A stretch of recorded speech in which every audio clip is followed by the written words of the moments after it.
স্বাগতম জনাইছোঁ। মই তোমালোকৰ বিজ্ঞান শিক্ষক ঋতুপন গগৈ। আশা কৰোঁ তোমালোক সকলো ভালেই আছা। আহা তেন্তে আমি আজিৰ পাঠ আৰম্ভ কৰোঁ। আমি আগৰ কেইটা ক্লাছত ক্লাছ 6ৰ তৃতীয়টো অধ্যায় আহৰ পৰা কাপোৰলৈ নামৰ পাঠটিৰ প্ৰথম দুটা বিষয়বস্তু কাপোৰৰ প্ৰকাৰ আৰু আহৰ বিষয় শিকিলোঁ।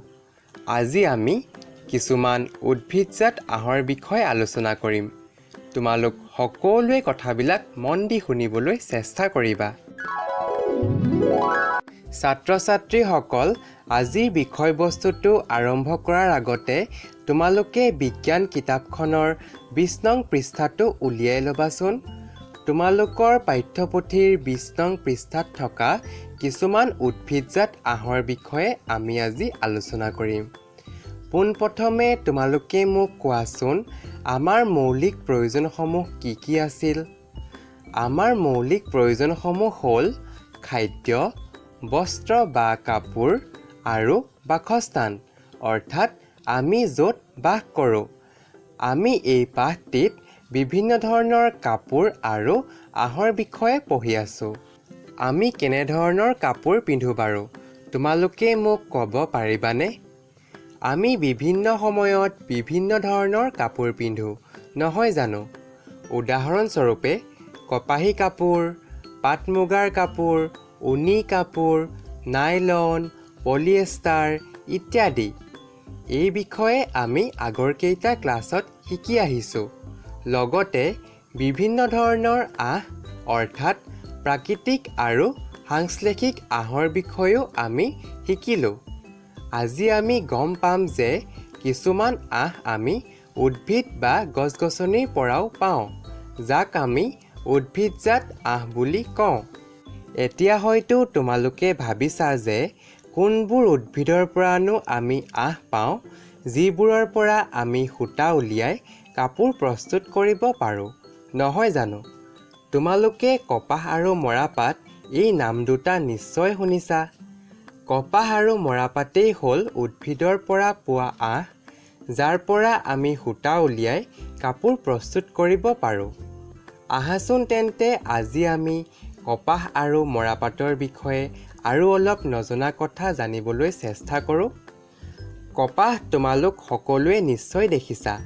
লগতে তোমালোকৰ মাহঁতে চাকি জ্বলাবলৈ কপাহৰ পৰা শলিতা প্ৰস্তুত কৰাও দেখিছা। এই কপাহ আমি কপাহ গছত লগা ফলটোৰ পৰা পাওঁ। এই ফলটো যেতিয়া পুৰঠ হয় তেতিয়া ফাটি যায় আৰু কপাহৰ আহেৰে আগুৰি ধৰে। এই কপাহ আমি বিভিন্ন ধৰণৰ কামত ব্যৱহাৰ কৰিব পাৰোঁ। আমি সদায় ব্যৱহাৰ কৰি থকা তুলি, লেপ, গাৰু আদিবোৰ তৈয়াৰ কৰিবলৈ আমি কপাহ ব্যৱহাৰ কৰোঁ। ইয়াৰ উপৰিও কপাহৰ পৰা আমি আহ উলিয়াই সূতা প্ৰস্তুত কৰিব পাৰোঁ। কপাহৰ গুটিৰ পৰা আহবোৰ পৃথক কৰা পদ্ধতিটোক কপাহ নেওঠনি বোলা হয়। কপাহৰ পৰা আমি বিভিন্ন ধৰণৰ কাপোৰো প্ৰস্তুত কৰোঁ আৰু এই কাপোৰবোৰক কপাহী কাপোৰ বুলি কওঁ। কপাহৰ নিচিনাকৈ আমি মৰাপাটৰ পৰাও আহ পাওঁ। মৰাপাটৰ আহবোৰ মৰাপাট গছৰ গা-গছ বা কাণ্ডৰ পৰা আহৰণ কৰা হয়। ভাৰতবৰ্ষত প্ৰধানকৈ পশ্চিম বংগ, বিহাৰ আৰু অসমত মৰাপাটৰ খেতি কৰা হয়। মৰাপাটৰ কাণ্ডবোৰ কাটি আনি পানীত কিছুদিন ডুবাই থোৱাৰ পাছত যেতিয়া কাণ্ডবোৰ পচি যায়, তাৰ পৰা আহবোৰ হাতেৰে পৃথক কৰি উলিওৱা হয়।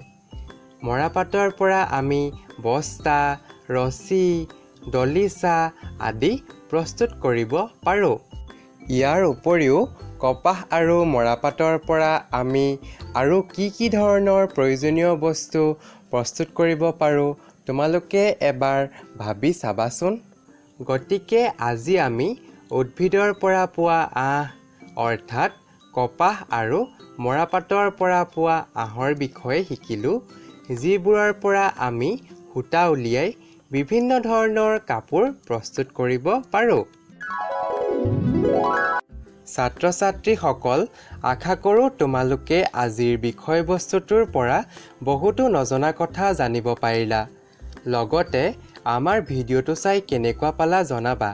ভিডিঅ'টো লাইক কৰিবা, শ্বেয়াৰ কৰিবা আৰু যদি কিবা বুজি নোপোৱা প্ৰশ্ন থাকে তেন্তে কমেণ্ট ছেকশ্যনত গৈ প্ৰশ্নসমূহ আমাক কমেণ্ট কৰি জনাবলৈ নাপাহৰিবা।